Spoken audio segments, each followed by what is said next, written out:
ঝড়ের মাস বৈশাখ। এই বৈশাখের মতোই রবি ঠাকুরের জন্ম।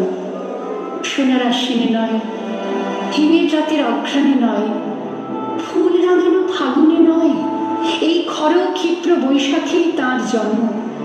এই খ্যাপা বৈশাখের গৈরিক তিলক দিয়ে সাজানো তার জন্মদিনের ললাট। বৈশাখে প্রকৃতির নতুন জন্ম, আমাদেরও নতুন জন্ম এই বৈশাখে, 25শে বৈশাখে, রবি ঠাকুরের জন্মদিনে। দেখতে হয় না ক্যালেন্ডার, জিজ্ঞেস করতে হয় না তারিখটা কবে। আগে থেকেই বুকের মধ্যে সাড়া ওঠে, 25শে বৈশাখ আসছে, রবি ঠাকুরের জন্মদিন। বছরে একটা দিনের জন্য তারা নতুন হয়ে যায়। চারপাশে নীলে লালে সবুজে হলুদে রঙিন ফুলের আলপনা, মাঝখানে খয়েরি রঙের সুতোয় রোজ দুপুরের না ঘুমানো চোখে কাজের ক্লান্ত অবসরে বোনা হয়ে চলেছে সেই 4টে লাইন। উদয়ের পথে শুনিকার বাণী, ভয় নাই ওরে ভয় নাই, নিঃশেষে প্রাণ যে করিবে দান, ক্ষয় নাই তার ক্ষয় নাই। শুধু কি সূচি কাজে? না, বিদেশকে চোখের সামনে দৃষ্টান্ত করে রাখার আন্তর্জাতিকতা রবি ঠাকুরের। আমাদের সংস্কৃতিকে মাটির কাছাকাছি এগিয়ে নিয়ে যাওয়ার সংকল্পে রবি ঠাকুর। আমাদের সভ্যতাকে দানবের হাত থেকে ছিনিয়ে নেওয়ার সংগ্রামে রবি ঠাকুর। আকাশে, মাটিতে, মনে এত যে বৃষ্টি পড়ে, তার ছন্দ রবি ঠাকুরের। এত যে ফুল ফোটে, তার গন্ধ রবি ঠাকুরের। তাই প্রতিদিনই তার জন্ম, কোনো দিনই তার মৃত্যু নেই। কালের কালা পাহাড়ে সে কোনো দিন যদি ভারতবর্ষ থেকে সমস্ত ঠাকুরের পুজোর প্রদীপ নিভিয়ে দিয়ে যায়, তবু একটি ঠাকুরের বেদি চিরকাল থাকবে মাটির সঙ্গে গাঁথা। কোন ঠাকুর? রবি ঠাকুর। রবি ঠাকুর।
সামনে শ্রাবণ বর্ষণ সঙ্গীতে রিমঝিম